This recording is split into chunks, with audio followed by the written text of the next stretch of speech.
¿Cuántos de los presentes han tenido alguna vez un problema con alguna autoridad en sus vidas? Levanten su mano. Levanten su mano si no soy yo el único pecador aquí. A ver, ¿cuántos han tenido algún problema con alguna autoridad en su vida? ¿Sí? Bien, bastantes. ¿Cuántos han sufrido algún daño directo por alguna autoridad en sus vidas? Levanten su mano. ¿Sí? ¿Sí? Bastantes. Bien. Ahora del lado positivo.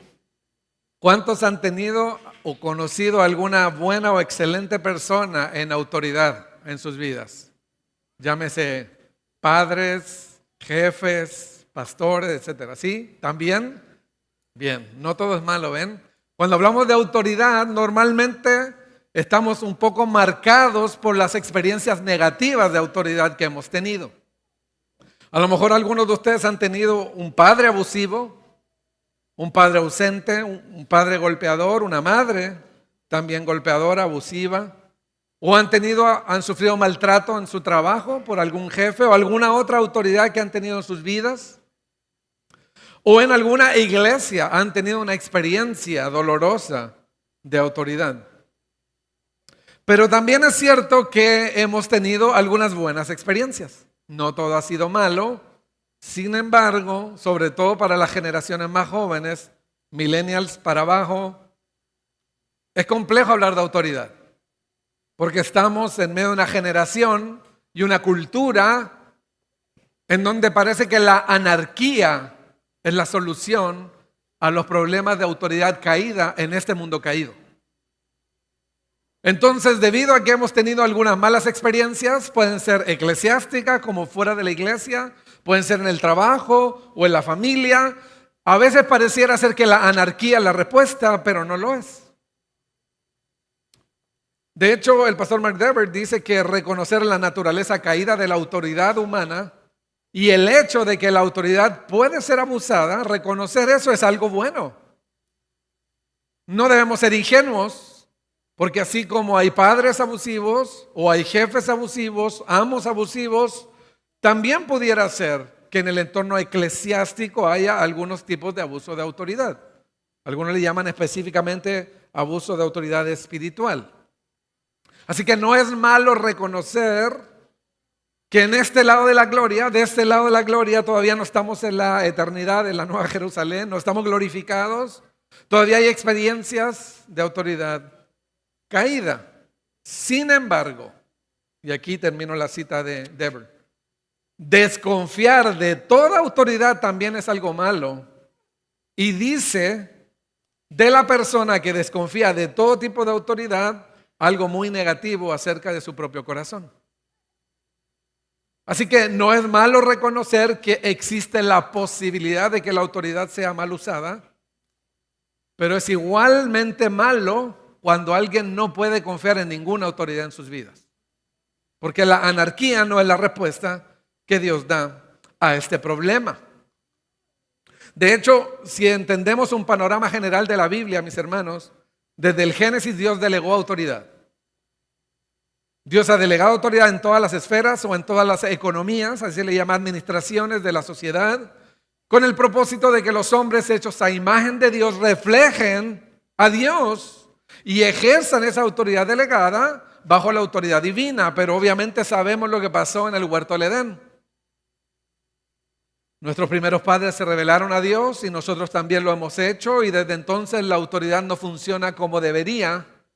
Sin embargo, aún la autoridad caída no anula los propósitos de Dios delegando autoridad. Dios le delegó autoridad, por ejemplo, a Adán. ¿Y qué les dijo? Sojuzgad y señorear la tierra. Son dos palabras que tienen que ver con un ejercicio de autoridad, una delegación de autoridad. Dios define a Adán, Dios define a Eva, Dios define su identidad, Dios define su propósito y Dios define sus límites. Pero Dios ciertamente delegó autoridad. Dios delegó autoridad en el esposo. Tema muy polémico también hoy, ¿no? 1 Corintios 11:3. Quiero que sepan que Cristo es cabeza de todo varón y el varón es cabeza de la mujer y Dios es la cabeza de Cristo. ¿Ha habido esposos que abusan de su autoridad? Sí, y es condenable, por cierto, pero eso no anula el principio. Dios delegó autoridad sobre los padres, de los padres sobre los hijos. ¿Hay padres que han abusado de su autoridad? Sí, y es condenable, sí, pero eso no anula el principio. Y quiero que vean un detalle aquí. De la misma forma que el esposo es cabeza de la mujer, pero estando sujeto a Cristo, dice también, padres, criad a vuestros hijos en la disciplina y amonestación ¿de quién? Del Señor. Así que esta autoridad delegada también está limitada a que los padres se sujeten a Cristo. A los hijos les dice, obedezcan en el Señor a sus padres. Así que incluso la obediencia de nuestros hijos está circunscrita a un límite. Nuestros hijos no nos deben obediencia ilimitada. Si usted le ordena a su hijo mentir, su hijo piadosamente le puede decir que no, porque él no está obligado a ser subyugado por usted a mentir y desobedecer a Dios. Los magistrados en la esfera de la justicia de la sociedad, dice Romanos, que son servidores de Dios para nuestro bien, porque no en vano llevan la espada, porque son servidores de Dios y vengadores para castigar a los que hacen lo malo. Ahora, ¿hay autoridades y magistrados civiles que han abusado de su autoridad? Sí, pero ¿eso anula el principio? No. Fueron delegados para castigar al malo y hacer justicia. Y escúcheme bien, no fueron delegados para determinar qué es justo. Eso Dios ya lo determinó. Así que cuando nuestros magistrados se atribuyen el poder de determinar lo que es justo en contra de lo que Dios ya ha determinado, ellos están extralimitando su poder. Y por ende, muchas veces como cristianos, la desobediencia civil no solo es una buena opción, a veces es nuestra única opción. Porque no le debemos sumisión a ciegas y absoluta a los magistrados. Los pastores han recibido autoridad dada por Dios. ¿Tienen autoridad los pastores en la iglesia del Señor? ¿Sí o no? Sí. 1 Timoteo 5:17 dice, los ancianos que gobiernan bien. Es una palabra de gobierno, es una palabra de autoridad. Hebreos 13:17, obedeced a vuestros pastores y sujetaos a ellos. Es una palabra de sumisión. 1 Tesalonicenses 5:12. Les ruego, hermanos, que reconozcan a los que trabajan entre ustedes y os presiden en el Señor. Palabra de autoridad, de gobierno. Ahora la pregunta que sigue es, ¿tienen los pastores toda la autoridad de la iglesia de Dios? Y la respuesta es, no. ¿Tienen autoridad? Sí. ¿Tienen toda la autoridad? No. Primero, porque Cristo es cabeza de la iglesia y solo Él tiene toda autoridad sobre su iglesia. Segundo, porque la misma Biblia afirma y demuestra que la autoridad delegada de Dios a los pastores o ancianos o presbíteros, cualquiera de los tres términos que usa el Nuevo Testamento, es limitada. ¿Limitada a qué? Pues al señorío y gobierno de Cristo a través de su palabra, que este es el único testimonio fiel e infalible que hoy tenemos de lo que llamamos la doctrina apostólica, que usó ese término el pastor Pepe el domingo pasado, ¿verdad?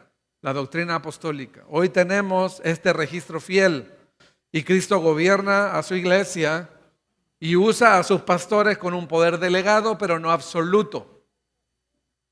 Y aquí vamos a entrar en un tema teológico y voy a tratar de ser lo más simple que pueda dentro de la complejidad de este texto. Porque este y el que vamos a leer un poco en Mateo 16 son dos de los textos más complejos desde el periodo de la Reforma en cuanto al tema de autoridad de la iglesia.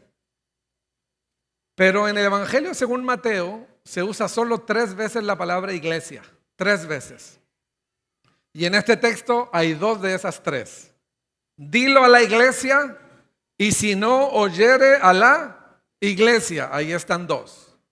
Y la pregunta aquí, Se está usando en este texto el sentido de la iglesia universal, es decir, el cuerpo invisible de todos los creyentes en todo el mundo, o se está usando aquí en el sentido de una iglesia visible y reconocible, una iglesia que nosotros llamamos local. Retrocedamos a Mateo capítulo 16. Este texto lo mencionó el pastor Pepe la semana pasada también. Y aquí está la tercera vez que se usa la palabra iglesia en el Evangelio de Mateo. Y aquí es directamente el Señor Jesucristo hablando con sus apóstoles y les pregunta: ¿quién dicen los hombres que soy yo? Estoy en el versículo 14. Ellos dijeron, unos dicen el Juan el Bautista, otros Elías, otros Jeremías o alguno de los profetas. Y quiero que noten aquí que no hay ninguno de estos haciendo una afirmación directamente ofensiva o profana acerca de Jesucristo. Si alguien se acercara a mí y me dice: Nelson, yo creo que tú eres el Juan el Bautista del siglo XXI, yo no me sentiría enojado. Pero el punto aquí es este, hermanos. Nadie entrará en el reino de los cielos por tener una opinión amigable acerca del Señor Jesucristo. El mero hecho de que alguien tenga un cierto respeto hacia Jesucristo, lo considera un buen profeta, un buen maestro, un ejemplo a seguir, no es suficiente para entrar en el reino de los cielos. Quiero que noten aquí, algunos decían es Elías o alguno de los profetas. Nadie está teniendo una opinión profana directamente acerca del Señor, pero es una opinión incorrecta. Y para muchos teólogos este versículo 15 es la pregunta más importante que Jesús le hace en todo su ministerio a sus apóstoles. ¿Y vosotros quién decís que soy yo? ¿Y por qué esta es la pregunta más importante? Porque de la respuesta a esta pregunta depende la eternidad de una persona. De la respuesta a esta pregunta depende la eternidad de una persona.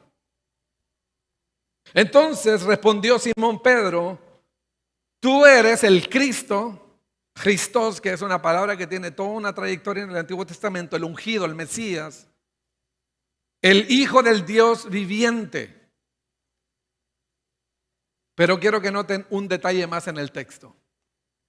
Nadie va a ser salvo por tener una opinión amigable acerca de Jesús, pero no necesariamente alguien va a ser salvo por tener la respuesta correcta.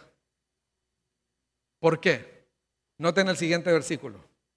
Entonces le respondió Jesús: bienaventurado eres Simón, hijo de Jonás, porque esto, lo que acabas de confesar, la naturaleza acerca de quién es Jesucristo, no te lo reveló ni carne ni sangre, sino mi Padre que está en los cielos. Así que incluso tener una opinión ortodoxa o correcta o apropiada teológicamente hablando no necesariamente significa tampoco que alguien va a entrar en el reino de los cielos. Claramente el Señor Jesús afirma que esta confesión de Pedro estuvo precedida de una obra sobrenatural y soberana de Dios. Esto te lo reveló mi Padre que está en los cielos.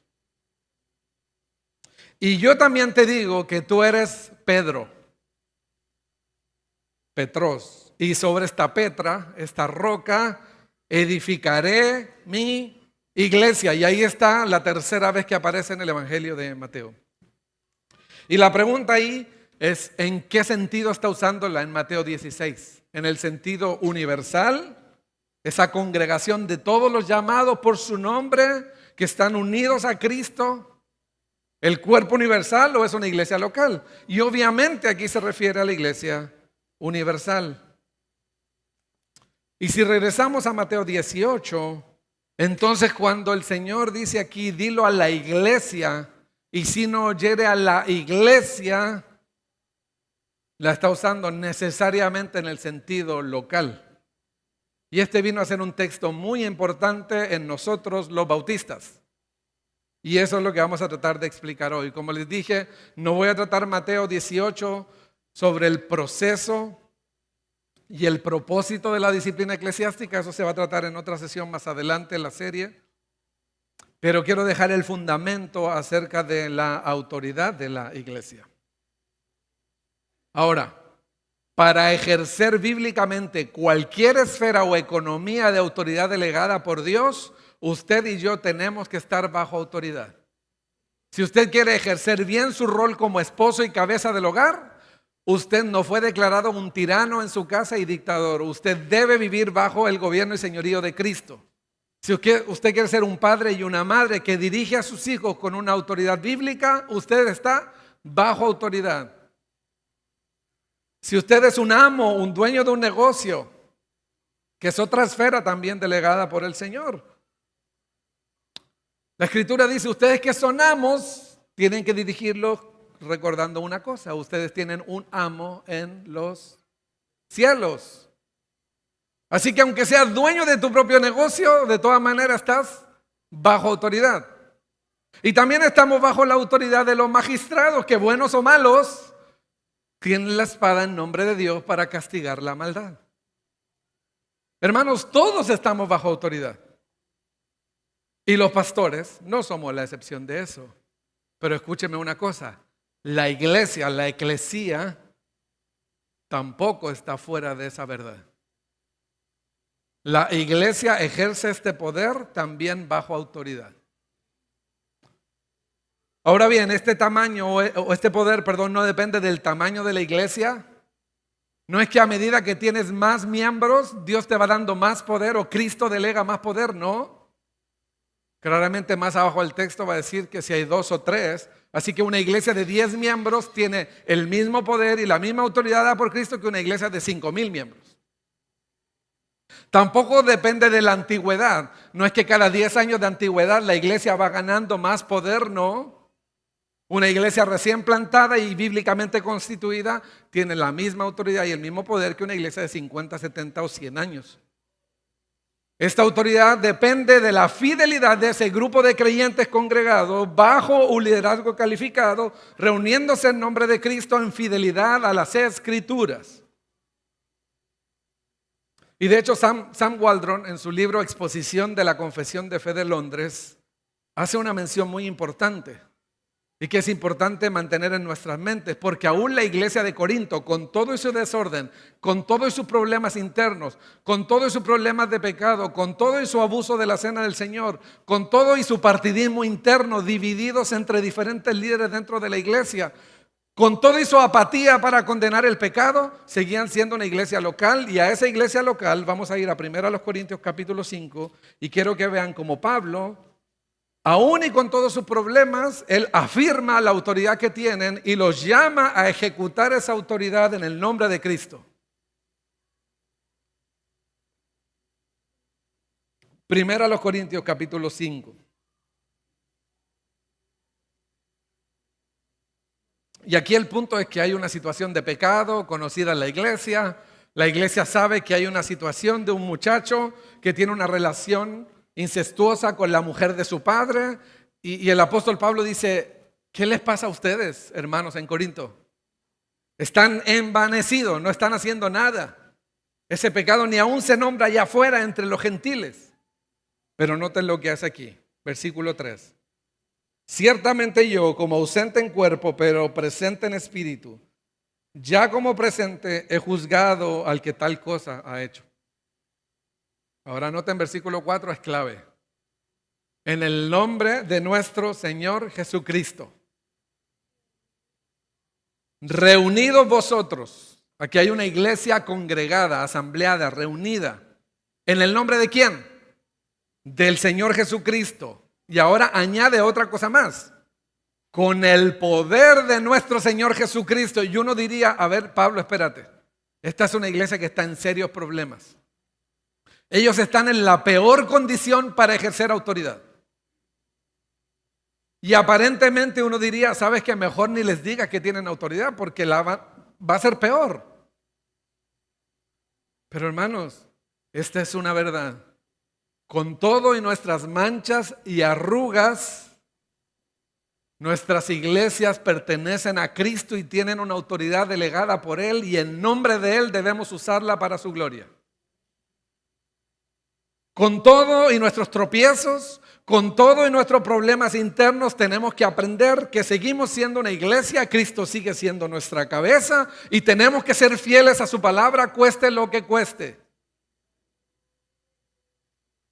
Así que aquí en Mateo 18 y este pasaje en 1 Corintios, capítulo 5, nos recuerda que aún una iglesia lastimada, una iglesia con problemas, una iglesia con tropiezos, con arrugas, con manchas, con debilidades, aún una iglesia sin pastores, porque pudiera ser que el pastor que tengan muere, o una iglesia de repente quedó sin un pastor por diferentes circunstancias, no deja de ser iglesia, no deja de tener la autoridad dada por Cristo.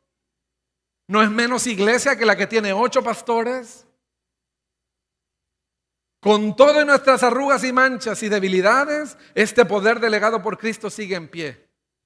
Y nuestra cabeza nos manda, nos exhorta, nos obliga a cumplir esta responsabilidad y ejecutar esta autoridad de la forma más piadosa y más consistente con la Biblia que nos sea posible.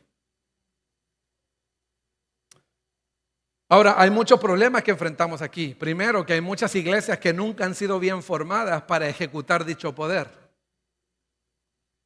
Y esta es una realidad. Cuando hablas con muchos miembros, no tienen idea qué significa ser miembro de una iglesia. Hay muchas iglesias que ni siquiera tienen una membresía definida, un proceso para evaluar la profesión de fe de los que asisten. Es cierto, y una iglesia mal formada va a tomar muy malas decisiones a la hora que le toque ejecutar este poder. Ahora, hay otras iglesias que se rebelan directamente a ejecutar este poder. Es decir, son conscientes que deben usarlo, son conscientes de lo que significa, pero prefieren evitarlo para evitarse la incomodidad. Hay otras iglesias que por muchos años han sido indiferentes a aprender cómo ejecutar dicho poder dado por Cristo. Y cuando les toca usarlo, entonces lo aprenden con mucho dolor y sufrimiento. Hay otras iglesias que derechamente han abusado y mal usado este poder. Y en el nombre de Cristo han lastimado a mucha gente y han mancillado el nombre del Señor. Hay muchas iglesias que han mal usado este poder sin seguir los estándares bíblicos, los procesos bíblicos, sin cumplir los propósitos bíblicos de este poder. Entonces la pregunta que nos surge ¿es realmente importante entender cuál es la autoridad de la iglesia y cómo usarla? ¿Es importante entender cuál es el modelo de autoridad definido en las Escrituras para la iglesia? Claro que sí. ¿Por qué? Porque es un poder delegado por nuestra cabeza. Mira, tú como padre, ¿cuánto te molestas cuando tus hijos no hacen caso a tus instrucciones? Y tú les dejas toda su lista de instrucciones, sales de compras, pasan 4 horas y regresas, y ellos ninguna de las instrucciones obedecieron.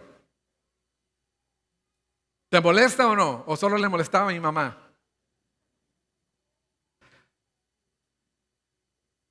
Hermanos, este es un poder delegado por nuestra cabeza. Y nuestra cabeza es el Señor del universo.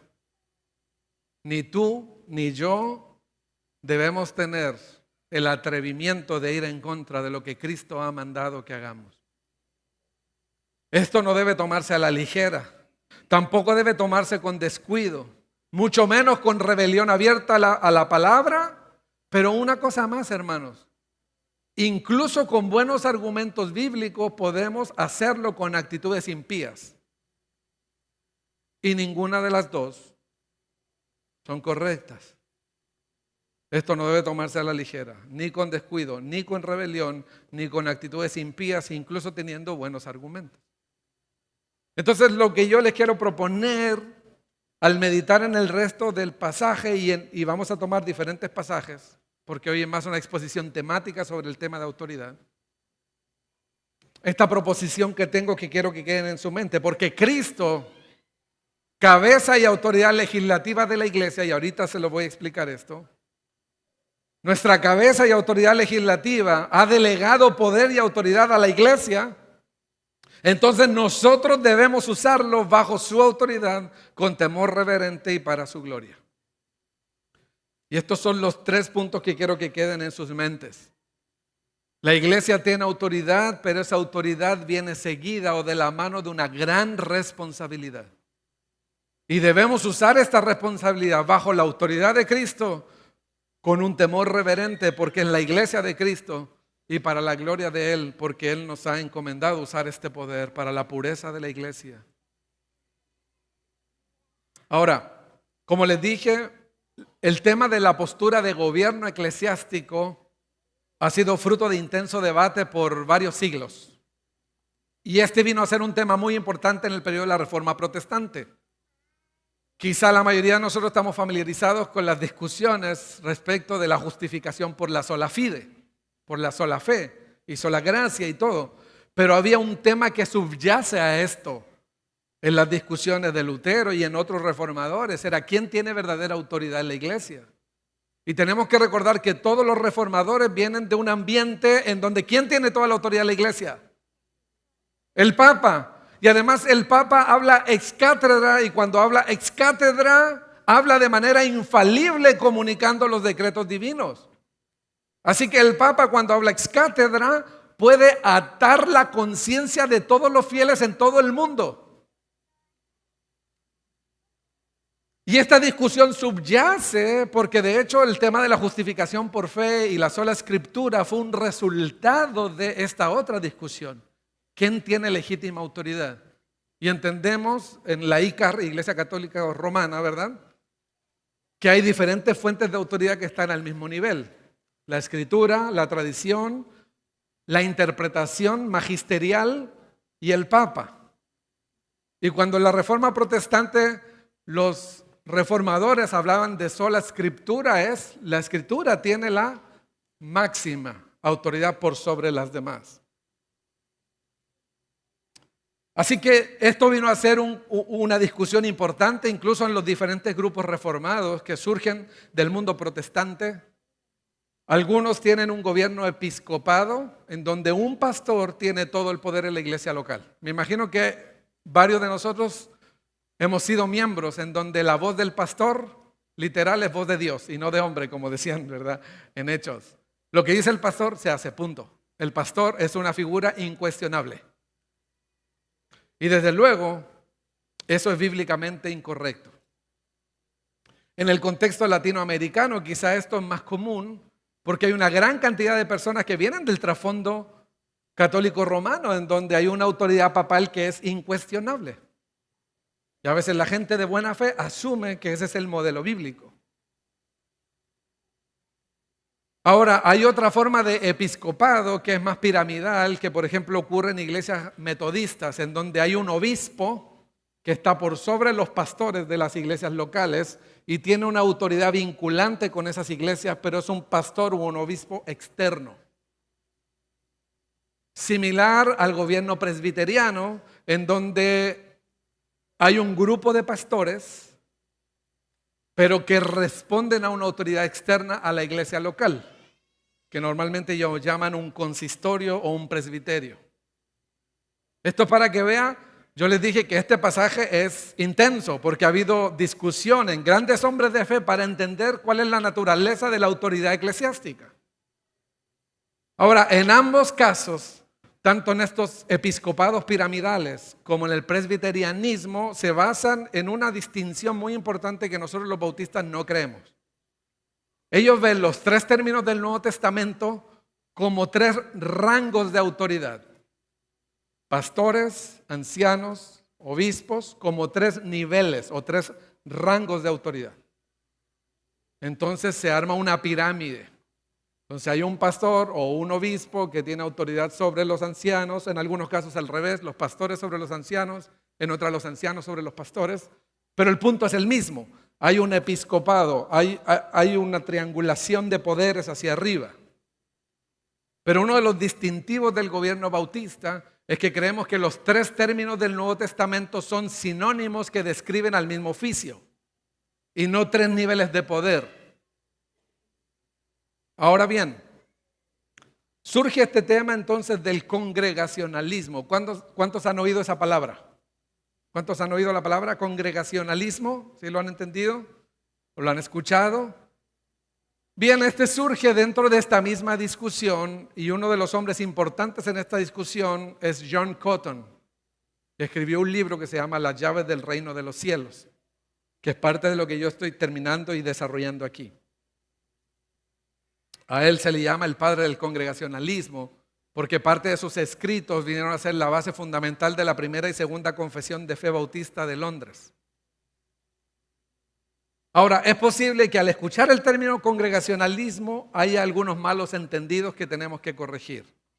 El primero, algunos piensan que congregacionalismo es un sistema democrático, un tipo de marxismo eclesiástico, donde todos tenemos igual voz, igual voto, igual autoridad, donde cualquier persona en cualquier momento puede simplemente pararse y hacer una moción que lleva a la iglesia a una votación directa, sin importar lo que piensen sus ancianos y pastores.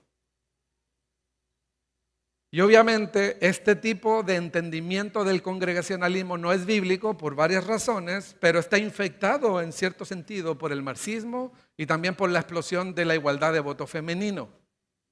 Otro problema que influenció este tipo de entendimiento del congregacionalismo, un tipo de gobierno del pueblo, es que muchas iglesias estaban sin pastor y decían, bueno, alguien tiene que tomar una decisión, ¿qué hacemos?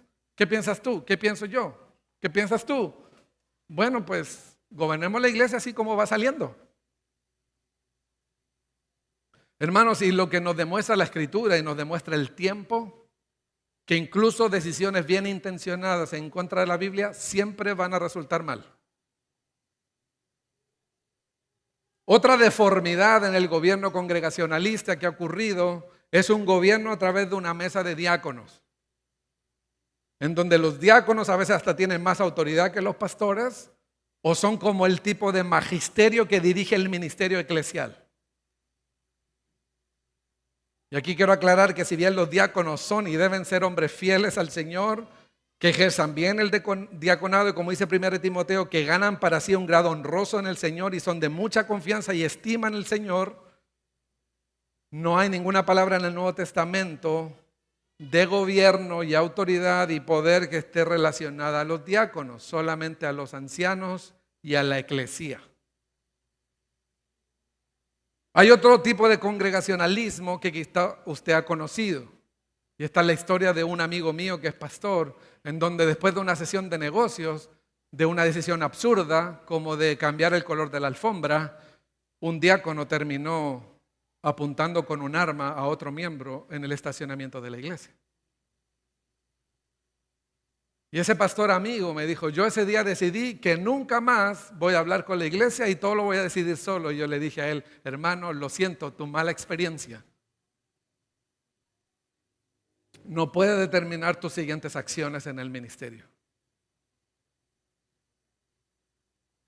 Así que yo me estoy refiriendo aquí a un sistema particular de forma de gobierno de la iglesia local que, como bien dijo John Owen, que fue un congregacionalista, separatista inglés, puritano, él dijo, este tipo de gobierno es contracultural.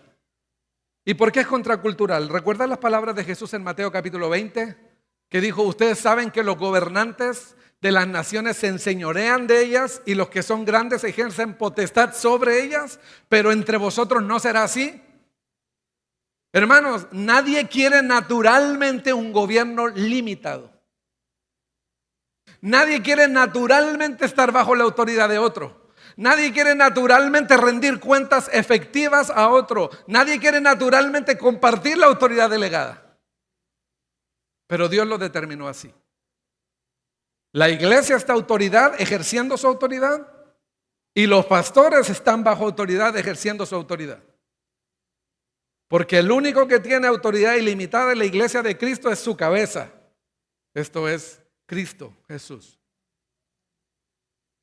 Esta es la manera en que Dios define cómo los pastores ejercemos el gobierno de la iglesia local. Y al mismo tiempo es Cristo quien define cómo la eclesía ejerce este poder delegado. Así que hermanos, no estamos siguiendo este tipo de gobierno bautista, eclesiástico, algunos le llaman bautista particular porque ese es el sentido de todo este desarrollo teológico, los bautistas particulares ingleses. No estamos siguiendo este tipo de gobierno porque nos parece una idea cool, una idea buena, o porque a alguien se le dijo, oye, esto es lo más cómodo para mí. No, de hecho, no es lo más cómodo para mí como pastor. Es lo más incómodo estar bajo autoridad y estar bajo escrutinio constante de los miembros para asegurarse que actuamos bíblicamente. Pero ¿sabes qué? Mi corazón necesita esa incomodidad. Porque es una incomodidad que me hace bien, que me lleva a Cristo, que me lleva a las Escrituras, que me lleva a ser más piadoso, que me lleva a ser más paciente y estar más en comunión con Cristo para poder administrar su iglesia y guiar a sus ovejas como Cristo dice que deben ser guiadas. Tampoco lo estamos siguiendo por mera tradición. Estamos convencidos que este tipo de gobierno refleja mejor el testimonio del Nuevo Testamento en cuanto a la autoridad de la iglesia. Algunos aquí en Mateo 18, vamos ahí otra vez a Mateo 18, quiero que vean otro detalle allí.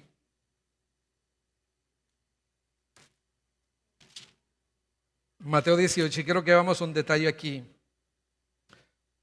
Porque hay algunos que han dicho, bueno, estamos de acuerdo en tener varios pastores y estamos de acuerdo en que hay que darle un informe a la iglesia sobre las decisiones que se toman.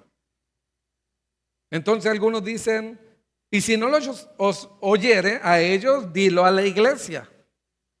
Y algunos dicen, bien, pues esto significa que todo el poder está exclusivamente en los pastores y los pastores solo rinden un informe general de vez en cuando. A esto normalmente se le llama el tipo de gobierno de ancianos. En inglés, eldership, también se usa ese término para referirse al tipo de gobierno exclusivo de ancianos. El problema con esta interpretación es que el texto, ¿qué dice después? Y si no oyere a los pastores. No, ¿qué dice? Y si no oyere a la iglesia. Y este es uno de los fundamentos del por qué somos bautistas. Porque creemos que la iglesia tiene una voz importante en este proceso. Ahora, aquí hay que hacer una nota aclaratoria. Después lo vamos a ver en la parte de disciplina eclesiástica, pero nada más para aclarar el punto. Aquí la iglesia está actuando en el tercer nivel de disciplina llamada formal. ¿En qué sentido? En llamar arrepentimiento a uno que persiste en no arrepentirse. Pero el proceso de restauración de uno que ha confesado su pecado está en manos ¿de quién? De los oficiales de la iglesia. Ellos son los que pastorean a las ovejas y definen y deciden y guían y llevan los procesos. De la misma forma que cuando una persona va de iniciativa propia en silencio y habla con su pastor y le dice, pastor, me metí en este pecado y lo confieso, el pastor nos llama a toda la iglesia a decir, bueno, hermanos, ¿qué piensan ustedes? Leemos un libro con él, ¿qué decidimos? No, los ancianos guían toda la labor ministerial de la iglesia porque es la autoridad delegada a ellos. Ellos nos presiden el Señor, nos gobiernan, nos dirigen, guían la autoridad. En Mateo 18 lo que está pasando aquí es que la iglesia completa está actuando para ayudar a este pecador impenitente a que se arrepienta. ¿Y qué es un pecador impenitente? Es alguien que persiste sin arrepentimiento. Ahora, otro detalle aquí. Si no oyere a la iglesia, entonces considéralo como un gentil, es decir, un no creyente y publicano. O sea, en el fondo, ¿qué es lo que llevó a esta persona a este punto? ¿Qué tipo de pecado fue? ¿Cuál fue el pecado?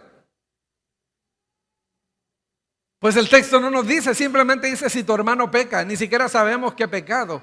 ¿Y por qué es importante entender esto, hermanos? Porque no es la lista de 1, 2 o 3 pecados los que te lleva a una excomulgación de la iglesia. ¿Qué es lo que te lleva a ese punto? Tu persistencia en no arrepentirte. No es tanto el tipo de pecado que el creyente comete, sino su actitud frente al pecado cometido. Eso es lo que verdaderamente confirma la fe genuina en un cristiano que ha pecado. Su actitud frente al pecado cometido. Ahora, de cierto les digo, dice el Señor Jesucristo, que todo lo que atéis en la tierra será atado en el cielo y todo lo que desatéis en la tierra será desatado. ¿De dónde viene este lenguaje? Mateo 16. Este lenguaje de atar y desatar, este lenguaje de unas llaves obviamente está hablando de manera metafórica, porque ninguna llave ata y desata, ¿no? ¿Qué hacen las llaves? Abren, ¿no? Pero es un lenguaje metafórico que se refiere a autoridad, a un ejercicio de poder delegado. Todo lo que atéis en la tierra. Esta es una declaración solemne de la iglesia reunida ante un pecador que persiste en su pecado. Y este poder Cristo lo ha delegado ¿a quién? A la eclesía. No a un subcomité de la iglesia, no a un comité externo de la iglesia y no únicamente a los pastores de la iglesia, sino a la eclesía. Los teólogos usan aquí la palabra asambleada o reunida.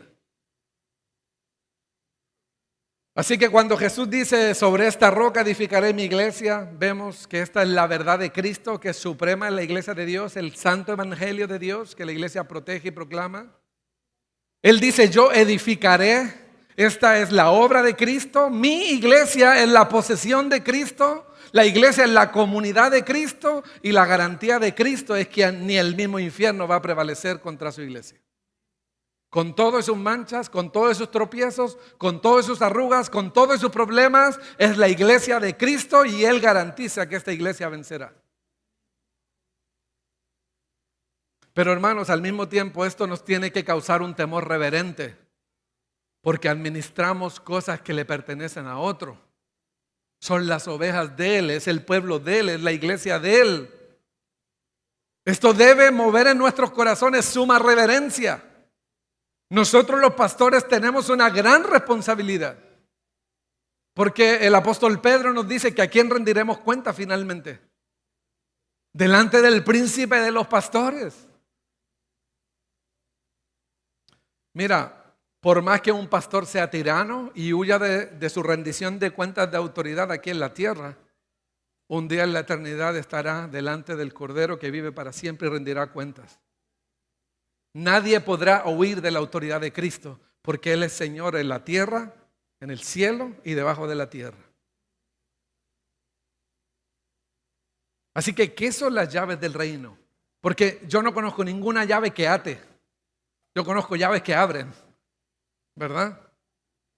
Y aquí el Catecismo de Heidelberg, en la pregunta 83, hace esta misma pregunta. ¿Qué son las llaves del reino? Y la respuesta es, son la predicación del Santo Evangelio y la disciplina eclesiástica, con las cuales se abre el cielo a los fieles y se cierra a los infieles no arrepentidos. Son dos llaves. Es un símbolo de abrir la entrada al reino en Mateo 16. ¿Y cómo entran las personas en el reino de Dios? Ya lo hemos visto. A través de una confesión acerca de quién es Cristo. Pero ¿qué es lo que le cierra las puertas a la comunidad de la iglesia en donde celebramos las santas ordenanzas, los mandamientos de Dios y aseguramos esa permanencia, supervisamos el discipulado de los que profesan la fe? ¿Qué es lo que cierra esa puerta? No es el tipo de pecado que cometes, sino tu no arrepentimiento, tu actitud frente al pecado. Las llaves son un símbolo de autoridad. Atan y desatan, abren y cierran y tienen un efecto no solo terrenal, no solo temporal, sino eterno. Lo que aten en la tierra, ¿qué dice? Será atado en los cielos. Por eso es que esta autoridad debe ejercerse con un santo temor del Señor, porque tienen un efecto eterno. Y debemos recordar que son llaves del reino de los cielos. Porque Dios no le delegó a la iglesia el poder de los magistrados. Ellos llevan la espada. La iglesia lleva las llaves que abre el reino de los cielos a todo aquel que cree y confiesa que Jesucristo es el Hijo de Dios. Yo te daré las llaves, dice el Señor Jesús. ¿Quién es el verdadero dueño en última instancia? Cristo. La iglesia católica romana dice, es Pedro. Él tiene las llaves ¿quién le da las llaves a Pedro? Cristo es el verdadero dueño de este reino, el verdadero Señor. Pero ¿en virtud de qué se las da a Pedro? ¿En virtud de ser apóstol? ¿En virtud de ser un pastor? Porque él dice yo soy anciano junto con ellos. ¿O en virtud de ser un miembro creyente de la iglesia. Y aquí es donde John Cotton hace esta distinción interesante. En realidad las tres son una posibilidad. ¿Por qué? Porque en el Nuevo Testamento las tres tienen una autoridad dada por Cristo. Los apóstoles, la iglesia, el cuerpo de creyentes y los pastores. Los apóstoles tienen la autoridad de atar y desatar, definiendo qué es el evangelio, lo que da la entrada al reino. La autoridad de la iglesia, ¿nosotros tenemos autoridad para cambiar el evangelio? No. Y aunque tuviéramos una asamblea de todos los miembros y el 100% de nosotros como miembros nos pongamos de acuerdo para cambiar el evangelio, ¿tenemos autoridad para hacerlo? No. ¿Se dan cuenta que aún la iglesia está bajo autoridad? ¿Por qué? Porque los apóstoles tuvieron la autoridad dada por Cristo para definir qué es el evangelio. Hoy la iglesia está simplemente sosteniendo esta verdad, proclamando el evangelio fielmente. Los pastores, ya hemos dicho, tienen gobierno y presiden a la iglesia. Es decir, los pastores, porque recuerden que los apóstoles no ungieron más apóstoles. ¿Qué hicieron los apóstoles? En Hechos 15, la iglesia en Jerusalén, ¿qué había? Apóstoles y ancianos. Así que los apóstoles y el Señor Jesucristo ahora encomienda la dirección del gobierno de la iglesia a los ancianos, a los pastores. Pero al mismo tiempo, la iglesia reunida, sus pastores y sus miembros tienen una autoridad específica dada por Cristo. Así que el punto hoy, como les digo, no es tratar tanto el proceso y el propósito de la disciplina, sino sentar esta base muy importante. Cristo delegó una autoridad, pero como en todas las esferas que hemos visto, esta autoridad no es ilimitada, sino más bien limitada. ¿Se recuerdan el apóstol Pablo en Gálatas cuando le dice a los Gálatas, si aún un ángel del cielo o uno de nosotros les predica un evangelio distinto del que ya han recibido, que el tal sea anatema? Hermanos, ni el apóstol Pablo se atribuyó la autoridad como el mismísimo apóstol del Señor, un apóstol legítimo, de editar el evangelio. Que el tal sea maldito. Esa es la idea de anatema, estar bajo la maldición divina. Los apóstoles definen la doctrina y pueden declarar anatema a alguien o pueden declararlo fuera de la comunión con la iglesia. Lo mismo hizo el apóstol Juan en 1 de Juan capítulo 2. ¿Quién es el mentiroso sino el que niega que Jesús es el Mesías? Este es el anticristo, el que niega al Padre y al Hijo. Ellos tienen una autoridad legítima para decir, esta es la línea que trazan los que están dentro y los que están fuera. Por eso hablamos del depósito apostólico de la fe. Esta doctrina que la iglesia hoy proclama y en la cual persevera. Los pastores, por su lado hoy, entonces proclaman esta doctrina, preservan la doctrina, cuidan a la iglesia, alimentan al rebaño, edifican la iglesia, guían y gobiernan a la iglesia ministerialmente. Pero a su vez, los pastores están sujetos a Cristo, a la norma de las normas, que de este concepto hablaban los reformadores, la norma normans, que es la norma que norma todas las demás, la escritura, pero también están sujetos a rendir cuentas a la iglesia local. Porque la iglesia local, por su parte, tiene la autoridad dada por Cristo para demandar que sus pastores gobiernen a la iglesia bíblicamente, que actúen piadosamente y honestamente en su proceder en este gobierno delegado por Dios y por la iglesia. La iglesia afirma a sus pastores y confirma su ejercicio. Quiero hacer aquí un resumen y luego vamos a ir a un visual que va a resumir todos estos conceptos y a lo mejor lo va a dejar más claro. ¿Qué tipo de poder recibió la iglesia local, asambleada o congregada? Primero, el poder necesario para administrar la adoración y el orden del culto.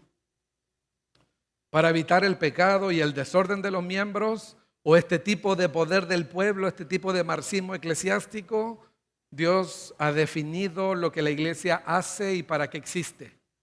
Recuerden que el mismo Pablo le dijo a Timoteo, yo te escribo para que si tardo sepas cómo debes conducirte en la casa de Dios, que es la iglesia del Dios viviente. Y la pregunta es, Pablo, después de tantos años, Timoteo, ¿aún no lo sabe? Posiblemente no, pero Timoteo no tiene ninguna autoridad de hacer lo que quiera con la iglesia del Señor. Por mucho que haya sido discípulo directo del apóstol Pablo. Segundo, la iglesia recibe el poder necesario para la proclamación del evangelio y con eso proteger esa apertura de llave a los que entran en el reino. Se los ilustro muy simple. Vamos a decir que una persona se acerca con el pastor Pepe. Pastor, me quiero bautizar. Vi unos bautismos, estoy tan feliz. Muy bien. ¿Qué crees acerca de Cristo? Yo creo que Cristo era el primer hippie, pastor. Ah, ok, te vamos a bautizar en el nombre del primer hippie. Pues no lo haríamos, ¿verdad? Evidentemente no. Porque bautizamos a aquellos que hacen la misma confesión de Pedro y que demuestran con su vida que creen y viven lo que creen.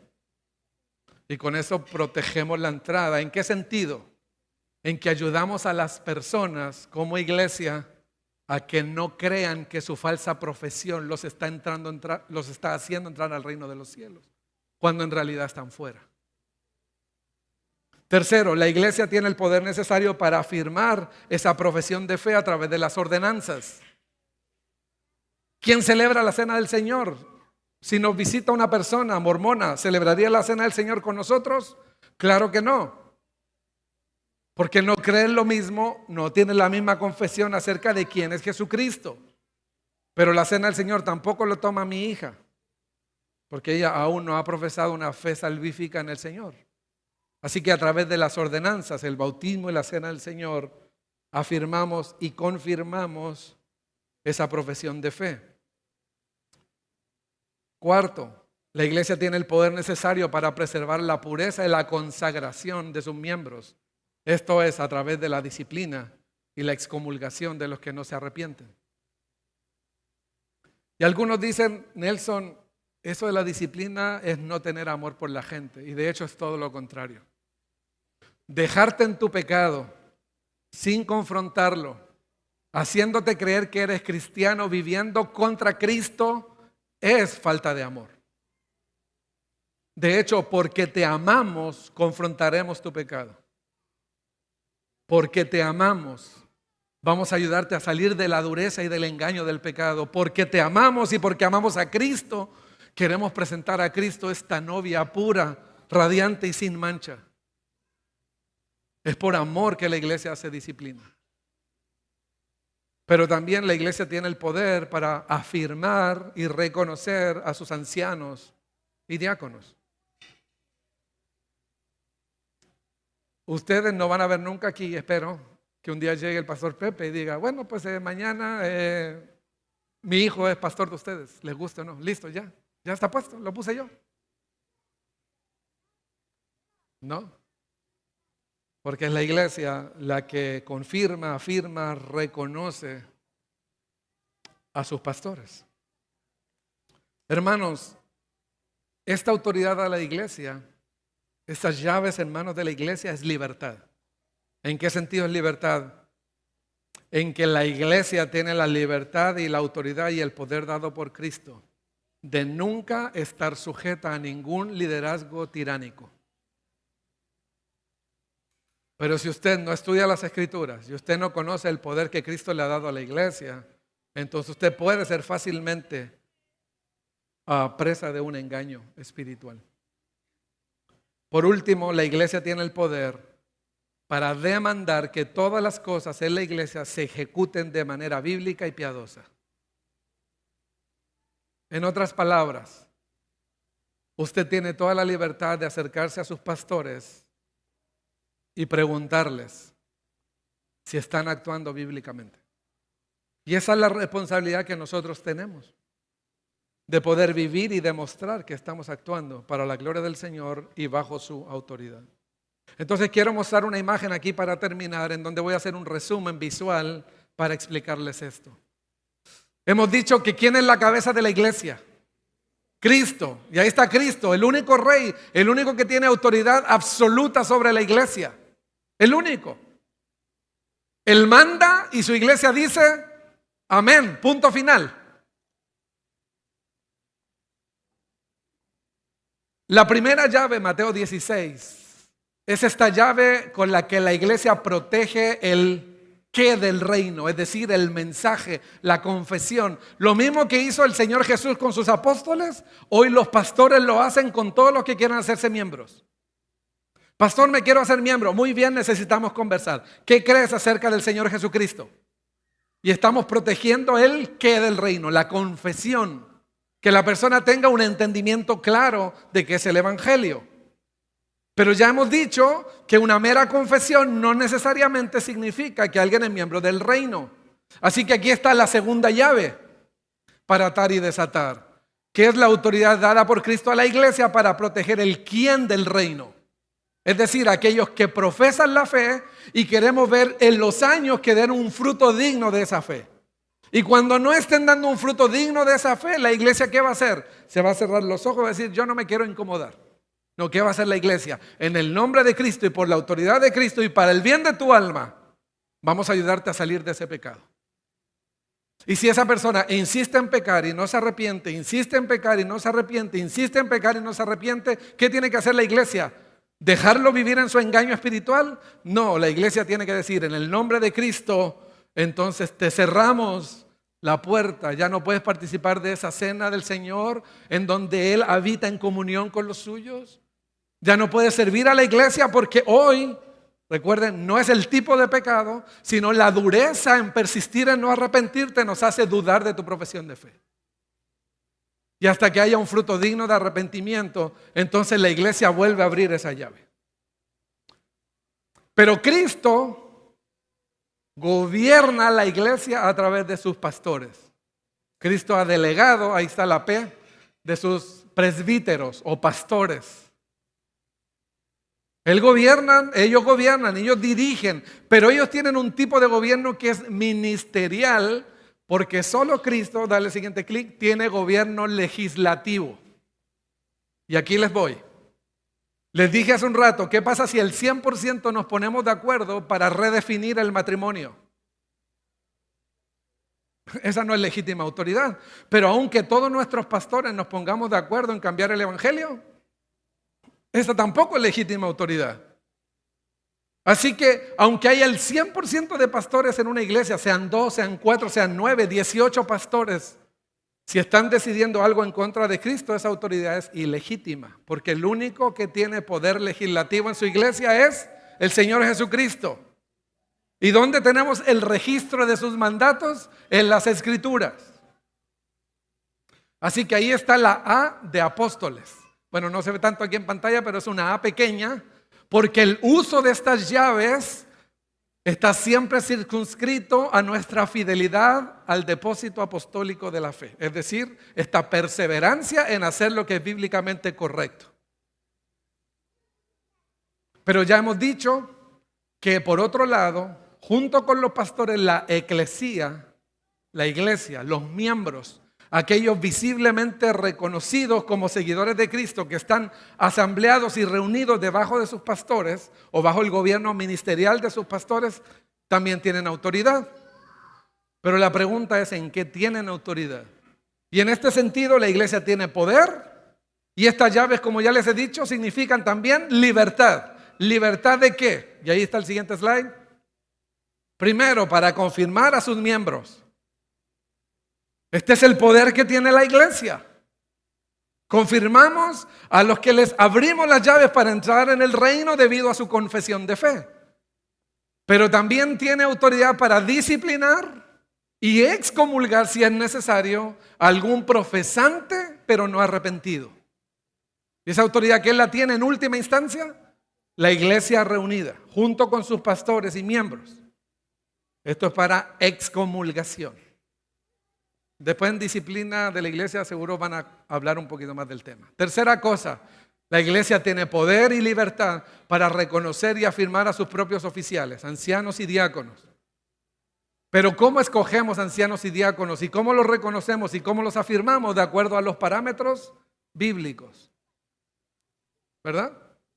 Si el 100% de los miembros se pone de acuerdo para llamar al pastorado a una persona que está viviendo en adulterio, entonces, ¿qué diremos los pastores de la iglesia? No, su autoridad es ilegítima, aunque sea el 100% de los miembros. Porque ni el 100% de los miembros ni el 100% de los pastores tienen autoridad para ir en contra de la cabeza legislativa. Y en cuarto lugar, la iglesia tiene poder dado por Cristo para demandar y proteger la perseverancia fiel a la doctrina apostólica. Tanto en la enseñanza del púlpito, como Pablo hizo con los Gálatas, llamando a la iglesia entera a preservar el evangelio, no solo a los pastores. Pero no solo en el púlpito, mis hermanos. La iglesia tiene poder y libertad para demandar que la ejecución del poder delegado a los ancianos sea también bíblica y piadosa.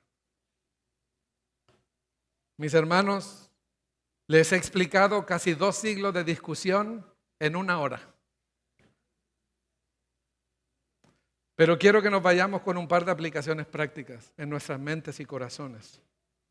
Porque, hermanos, esta autoridad viene acompañada de una gran responsabilidad. Esto suena padre. Ay, yo no sabía que teníamos tanto poder. Ahora se la va a ver el pastor Pepe. No. Recuerda, ese poder no es dado a ti, es dado a la iglesia. Pero tiene una gran responsabilidad. Primero, es que este poder debe aplicarse en sumisión a Cristo. Incluso teniendo un buen argumento bíblico, cuídate de que tu argumento no te lleve a tener actitudes impías. Porque tus buenos argumentos no justifican tus actitudes impías. Segundo, debe ser en sujeción a la Escritura. Necesitamos tomar responsabilidad seria acerca de la iglesia, mis hermanos. Y hay que reconocer si hemos sido negligentes en no estudiar este tema, que es sumamente importante.